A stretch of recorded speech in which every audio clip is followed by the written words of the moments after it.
میں حاضری دیا کرتے تھے اور پھر واپس 10 آیتیں اللہ کے رسول صلی اللہ علیہ وسلم سے سیکھ کر کے آتے. یہ ایک عمل تھا حضرت صحابہ کرام کا، جس کی بنا پر حضرات صحابہ کرام رضوان اللہ تعالیٰ علیہ مجمعین کا وہ گروہ اس نے قرآن مجید کو نہ صرف عرب کا جو جزیرہ نما عرب تھا وہاں پر اس کے قیام کو عمل میں لے کر کے آئے، اس کا نفوذ کرایا وہاں پر، بلکہ اس خطۂ عرب سے باہر نکل کر کے دنیا کے ایک بڑے علاقے میں اسلامک ایمپائر کو قائم کیا، اسلامک ایمپائر کو پھیلایا اور وہاں پر اللہ کی کتاب کا نفوذ کیا.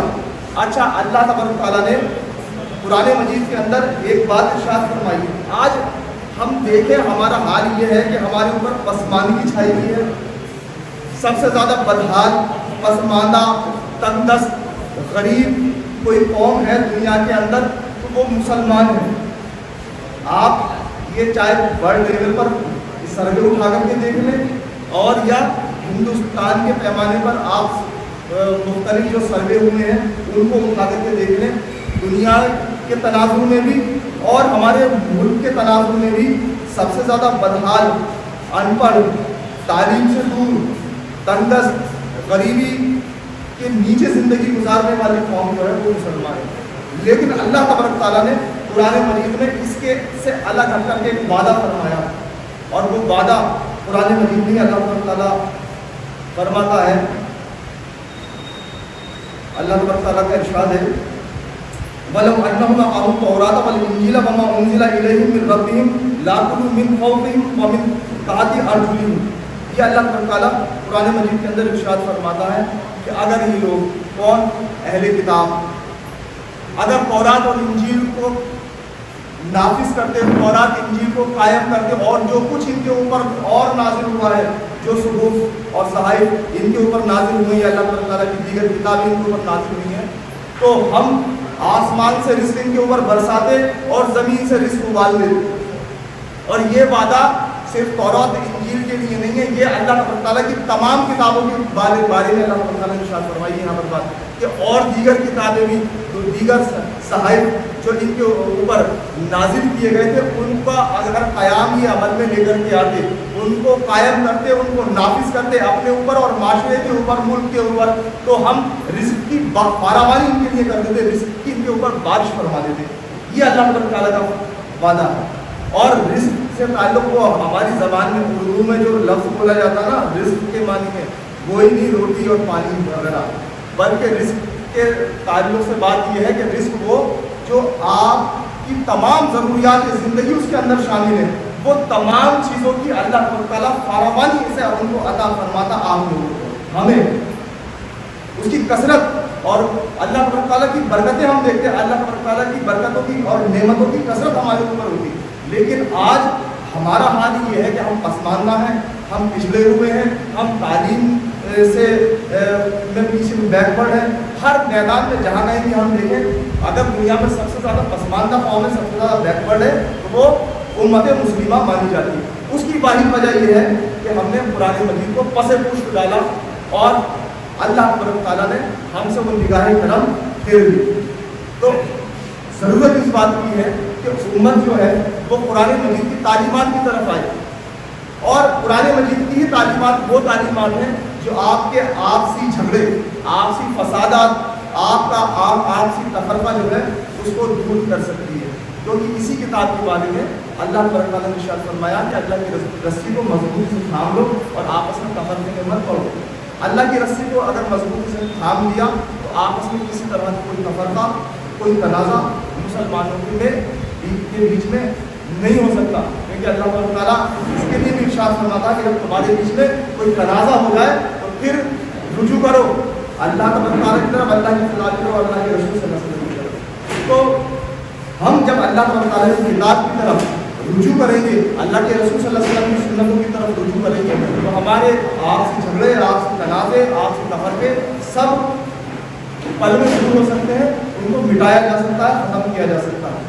تو جماعت اسلامی ہند کی جو مرکزی لیڈرشپ ہے اس نے یہ محسوس کیا کہ جو کچھ دنیا کے آج حالات چل رہے ہیں، جو کچھ آج امت مسلمہ کو حالات کا سامنا کرنا پڑ رہا ہے، اس کی واحد وجہ قرآن سے دوری ہے اور قرآن سے لا علمی کی وجہ سے تو ضرورت اس بات کی محسوس کی گئی کہ امت مسلمہ کو واپس قرآن کی طرف رجوع کرایا جائے.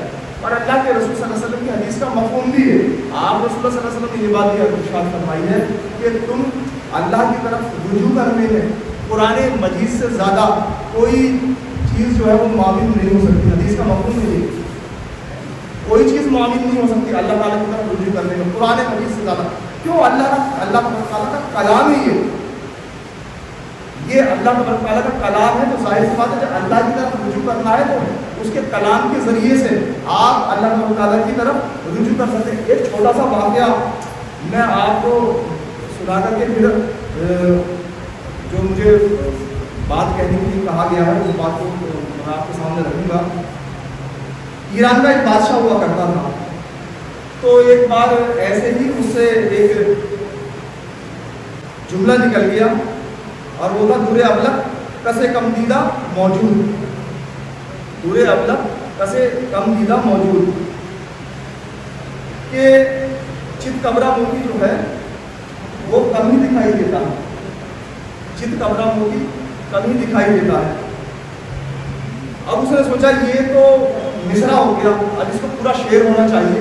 تو اس نے بڑے بڑے شاعروں کو بلایا کہ یہ مصرع ہے, اب اس شعر کو پورا کرو. اب شاعروں نے اپنے عقل کے گھوڑے دوڑانے شروع کرے لیکن کامیاب نہ ہو سکے. پھر اس مصرعے کو ہندوستان بھیجا گیا. ہندوستان میں اس وقت اورنگزیب عالمگیر کی حکومت ہوا کرتی تھی. ان کی بیٹی تھی زیب النساء, بڑی باشعور اور باعلم خاتون تھی. انہوں نے قرآن مجید, امام راضی نے جو قرآن مجید کی تفسیر کی ہے اس تفسیر کا ترجمہ فارسی زبان میں انہی زیب النساء نے کیا تھا اورنگزیب کی صاحبزادی نے. تو ان کے پاس اس شعر مصرعے کو لایا گیا لیکن انہوں نے بھی ہار مان لی کہ میں اس کو پورا نہیں کر سکتی. لیکن ایک روز وہ آنکھوں میں سرما لگا رہی تھی, تو سرما لگاتے ہوئے آنکھ سے پانی نکل کر کے اور زمین پر گرا. تو ایک دم سے ان کے دماغ ذہن میں ایک بات آئی, مگر اشک بتانے سرما آلود, مگر اشک بتانے سرما آلود. تو انہوں نے کہا یہ شعر تو پورا ہو گیا جو شعر دیا گیا تھا کہ دور ابلق کسے کم دیدہ موجود مگر اشک بتانے سرما آلود, کہ چت کبرا موتی کم ہی دکھائی دیتا ہے لیکن محبوبہ کی سرما آلود آنکھوں کے اشک میں, آنکھوں کے اشک میں اس کو دیکھا جا سکتا ہے. تو انہوں نے کہا مصرع پورا ہو گیا. ایران کے بادشاہ کو مصرع دکھائی دیا, بھیجا گیا. وہ کیوں خوش ہو گیا. اس نے کہا صاحب اس شاعرہ کو, اس شاعر کو بلایا جائے. لیکن جب اسے پتہ چلا کہ شاعر ایک خاتون ہے تو پھر وہ پروگرام کینسل ہوا. بہرحال اس نے کیا ہوا, شاعر بادشاہ نے ایک پیغام بھیجا تھا ان کو بلانے کے لیے. تو انہوں نے اس کے بدلے میں ایک پیغام بھیجایا کہ برہمن مجھے دیکھ لے تو وہ بدگری چھوڑ دے, بلبل مجھے دیکھ لے تو گانا چھوڑ دے. لیکن یہ جو مصرع بھیجا تھا اس میں اس کا جواب تھا مگر اشک بتانے سرما آلو. لیکن تو انہوں نے یہ مصرع بھیجنے کے بعد میں یہ جو اپنے دو الفاظ تھے اس کے ساتھ ایک بات, لیکن میرے کلام کے اندر مجھے دیکھا جا سکتا ہے. یہ بات انہوں نے کہہ کر کے بھیجی کہ میرے کلام کے اندر اس کو مجھے دیکھا جا سکتا ہے, مجھے پڑھا جا سکتا ہے, مجھے سمجھا جا سکتا ہے. تو جب ایک شاعرہ یا ایک شاعر, دنیاوی شاعر, دنیاوی کلام جو کہہ رہا ہو, وہ اگر یہ بات کہہ رہا ہے تو ہمیں اللہ تعالیٰ کے کلام کے تعلق سے سوچنا چاہیے کہ اگر ہمیں اللہ تعالیٰ سے ملنا ہے, اللہ تعالیٰ کی باتوں کو سننا ہے, اللہ تعالیٰ کو جاننا ہے, پہچاننا ہے, تو ہمیں چاہیے کہ ہم اللہ تعالیٰ کا کلام پڑھیں. اللہ تعالیٰ اپنے کلام کے اندر ہمیں موجود دکھائی دے گا. اللہ کے رسول صلی اللہ علیہ وسلم کی حدیث بھی ہے کہ تم نماز اس طرح سے پڑھو کہ اللہ تعالیٰ تمہیں دیکھ رہا ہے. تم نماز اس طریقے سے پڑھو کہ تم اللہ کو دیکھ رہے ہو. اگر ایسا نہ کر سکتے ہو تو پھر یہ سوچو کہ اللہ تعالیٰ تمہیں دیکھ رہا ہے. تو نماز میں ہم کیا کرتے ہیں, اللہ تعالیٰ کا کلام پڑھتے ہیں. تو ہمیں اللہ تعالیٰ کو دیکھنے کے لیے اور اللہ تعالیٰ کی باتوں کو سننے کے لیے اللہ تعالیٰ کا کلام پڑھنا چاہیے. تو جو مہم کے مقاصد ہیں میں آپ کے سامنے رکھ دیتا ہوں. مسلمانوں کو قرآن مجید سے جوڑا جائے اور اسے پڑھنے کی ترغیب دی جائے, تلاوت قرآن صحیح طریقے سے کرنے کی انہیں تلقین کی جائے. یہ مہم کے مقاصد ہیں. قرآن کو سمجھ کر پڑھنے پر زور دیا جائے, قرآنی تعلیمات پر عمل کرنے کا جذبہ ان کے اندر پیدا کیا جائے.